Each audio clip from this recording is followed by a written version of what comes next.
À New Jersey, Ray rentre chez lui après un service au port. Son ex-femme Mary dépose leurs enfants chez lui pour qu'il puisse s'en occuper pendant qu'elle rend visite à ses parents à Boston. Rachel salue son père, mais Robbie l'ignore complètement. Plus tard, aux informations, on parle de l'Ukraine plongée dans une quasi-obscurité à cause d'orages électriques inhabituels survenus en pleine nuit, des impulsions électromagnétiques ayant interrompu tous les courants électriques, suivis d'un tremblement de terre. Ray persuade Robbie de jouer au baseball, mais le garçon l'appelle par son prénom au lieu de « papa » et répète qu'il déteste venir ici. Frustré, Ray jette la balle à travers une fenêtre, et Robbie retourne dans sa chambre. Rachel essaie de conseiller son père, mais il décide de faire une sieste. Quelques heures plus tard, Ray se réveille pour découvrir que Rachel a commandé de la nourriture. Il mange pendant qu'il appelle Robbie, qui ne répond pas. Rachel révèle que Robbie a pris la voiture de Ray et est parti. Désespéré, Ray sort confirmer que son garage est vide, mais il est distrait par les gens qui regardent le ciel. En levant les yeux, il voit un énorme nuage d'orage sombre. Le vent se lève, poussant vers la tempête, ce qui ne semble pas logique. Soudain, le vent s'arrête et des éclairs clignotent silencieusement dans le nuage. Ray trouve cela amusant, mais Rachel est effrayée, il rentre précipitamment. Les éclairs frappent sans cesse les mêmes endroits, ce qui inquiète Ray aussi, alors il se cache sous la table.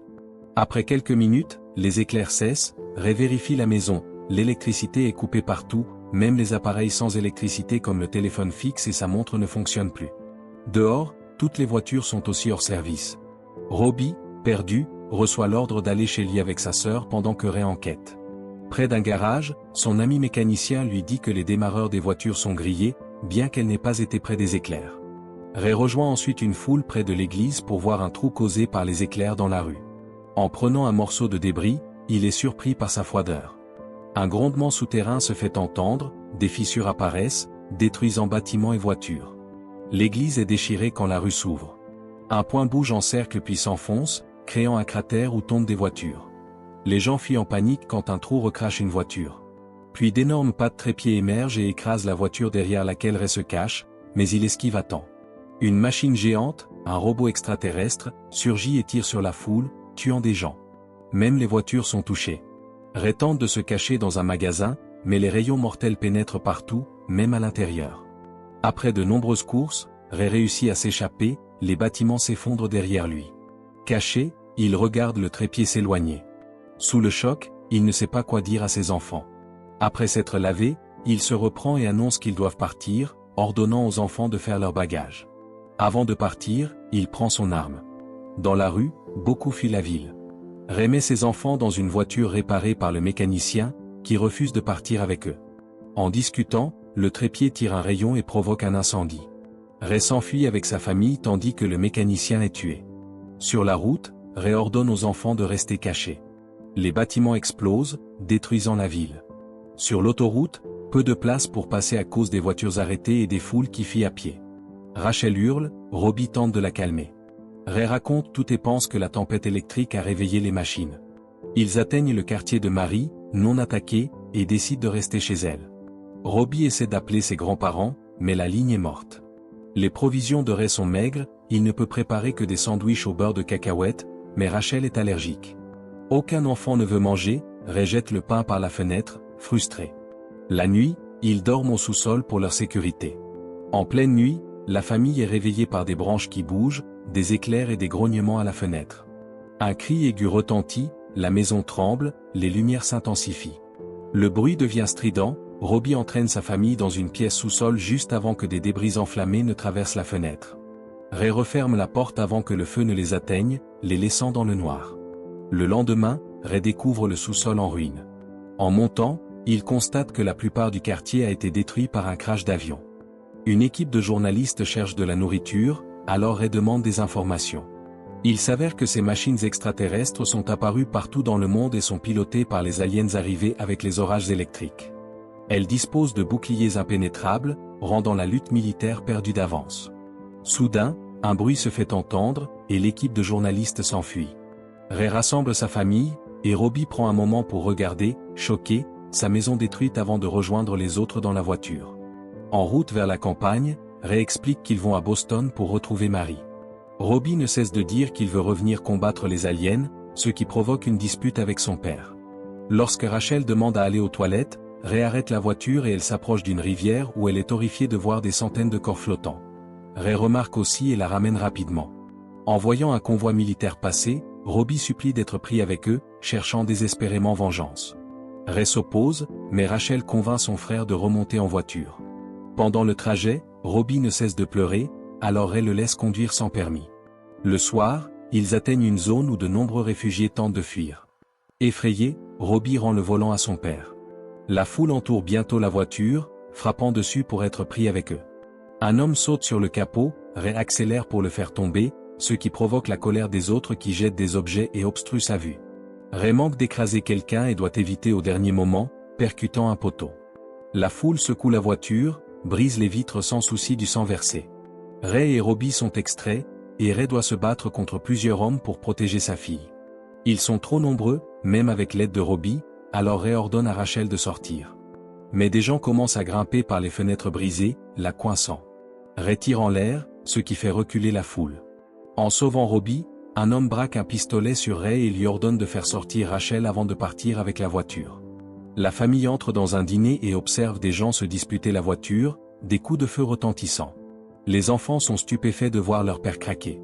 Peu après, ils rejoignent à pied la foule traversant un pont, voyant des milliers d'affiches de personnes disparues.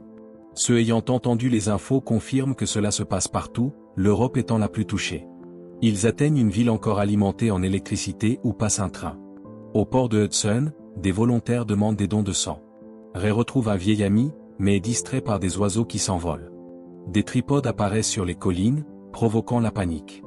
L'armée bloque les rampes pour empêcher la foule d'envahir les bateaux, déjà surchargés. Des voitures tombent à l'eau. L'ami de Ray supplie de l'aide, mais il ne l'entend pas, se dépêchant d'embarquer ses enfants juste avant la fermeture de la rampe. Ray réalise qu'il y a de la place, mais les officiers refusent de laisser monter d'autres passagers. Des gens désespérés s'accrochent aux rampes, tombant lorsque le bateau démarre. Robbie grimpe rapidement et aide ceux qui tiennent encore. Un tourbillon se forme, un tripode renverse un ferry, faisant tomber personnes et voitures à la mer. Un véhicule pousse la famille de Ray sous l'eau, où il voit des réfugiés piégés. Alors que d'autres bateaux sont aussi renversés, Ray et ses enfants remontent à la surface et nagent vite pour éviter les tentacules des tripodes qui attrapent les gens. Heureusement, ils atteignent la rive et regardent avec horreur les tripodes poursuivre aussi sur terre. Ils continuent de courir et entrent dans la forêt, où des morceaux de vêtements tombent du ciel. Ils rejoignent une foule sur la route, Robbie s'accélère en voyant un autre convoi militaire. Des jets volent au-dessus tandis qu'ils suivent le convoi pour combattre sur les collines. Ray doit poser Rachel au sol et courir après Robbie pour l'empêcher de rejoindre le combat. Des explosions éclatent partout tandis que Ray secoue Robbie pour lui faire entendre raison. Un couple pense que Rachel est seule et l'emmène, obligeant Ray à lâcher Robbie pour la retrouver. Robbie court rejoindre le combat, Ray récupère Rachel, mais doit voir les camions militaires descendre la colline en flammes. Les tripodes approchent de la ville, Ray et Rachel doivent fuir en laissant Robbie derrière. Un homme nommé Harlan les voit et les invite à se cacher dans sa cave. Rachel, encore bouleversée par la perte de son frère, est encouragée par Ray qui lui promet qu'ils le retrouveront, mais pour l'instant, elle doit dormir. Cependant, lorsqu'elle demande ses berceuses préférées, Ray n'en connaît aucune. Il chante une chanson au hasard, après que Rachel s'endort enfin, il accepte un verre de Harlan, qui a perdu toute sa famille mais possède des provisions dans la cave pour un moment. Harlan comprend que si les machines sont souterraines, cela signifie que les aliens étaient là avant l'humanité et les ont observés tout ce temps. Soudain, le bâtiment tremble et des débris tombent du plafond, créant un trou dans la cave. Harlan montre à Ray par la fenêtre que les tripodes s'installent. Il avoue l'avoir laissé se cacher avec lui dans l'espoir de combattre ensemble ces machines. Parmi les décombres et sur les murs, Ray trouve d'étranges vignes rouges. Puis il entend un bruit et fait cacher tout le monde juste avant qu'un tentacule de tripode n'entre dans la cave. Distrait par un rat, le tentacule permet à Ray de se faufiler et de rejoindre Rachel. Il bouge à chaque changement de direction du tentacule pour ne pas être vu. Harlan se prépare à l'attaquer avec une hache, mais Ray le convainc d'arrêter, alors Harlan passe prudemment dessous pour rejoindre Ray. Malheureusement, il fait du bruit et attire l'attention, mais Ray trouve un miroir derrière lequel il se cache rapidement. Le tentacule est trompé et presque parti, mais revient en voyant un pied bouger. Il s'échappe avant qu'il ne les trouve, laissant une chaussure qui convainc le tripode qu'il n'y a personne. Le tentacule quitte enfin la cave, mais des ondulations dans l'eau annoncent une autre présence. Entendant quelque chose se casser, il coupe la lumière et se cache à nouveau. Cette fois, les vrais aliens entrent et s'approchent dangereusement, tandis que le groupe attend une ouverture pour changer de cachette. Harlan récupère son arme et veut tirer, mais Ray lutte silencieusement pour l'en empêcher pendant que les aliens observent les objets humains. Quand Harlan récupère son arme, une corne rappelle les aliens à leur tripode. Les vignes rouges envahissent tout le sous-sol et Harlan hurle en voyant quelque chose à la fenêtre. Ray s'approche et découvre que les aliens capturent des humains pour leur soutirer le sang, qu'ils pulvérisent ensuite sur la terre pour fertiliser la plante rouge. Désespéré, Harlan creuse un tunnel vers le métro en criant « Pas mon sang !» et frappe Ray avec une pelle quand il tente de l'arrêter. Ray bande les yeux de Rachel, lui demande de chanter en se bouchant les oreilles, puis s'approche et le tue rapidement. De retour, Ray enlace Rachel et ils s'endorment ensemble. Peu après, le tentacule revient, Rachel se réveille juste à temps pour crier.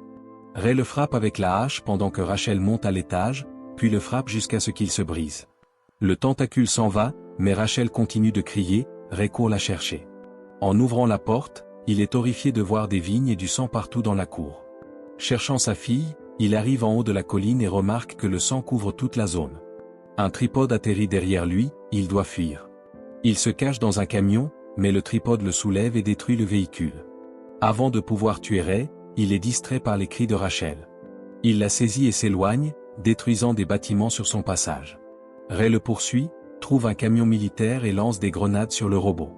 Le tripode attrape Ray et le jette dans un panier rempli de victimes, dont Rachel. Tandis que Ray surveille sa fille, un tentacule plus petit attrape la prochaine victime. La fois suivante, Ray pousse Rachel de côté et est pris à sa place. Un homme attrape sa main et la foule l'aide à se libérer. En sortant, Ray laisse des grenades dans la machine. Après beaucoup d'efforts, il revient dans le panier. Les grenades explosent, le tripode se désintègre, du sang se répand et les paniers tombent. Ils atterrissent sur des plantes ou des arbres et tout le monde est sain et sauf tandis que le tripode s'effondre. Le matin, Ray, Rachel et la foule atteignent enfin la ville où les oiseaux se nourrissent des vignes aliens. Ray attrape la plante étrange devenue blanche, signe qu'elle meurt. Près de là, un tripode s'effondre sur un bâtiment et un soldat explique qu'ils ne l'ont pas vaincu, la machine est devenue erratique et est tombée d'elle-même. Les soldats escortent la foule à travers la ville, mais un autre tripode apparaît, à peine mobile, avec des oiseaux volants au-dessus. Ray comprend que le bouclier est baissé et informe les soldats.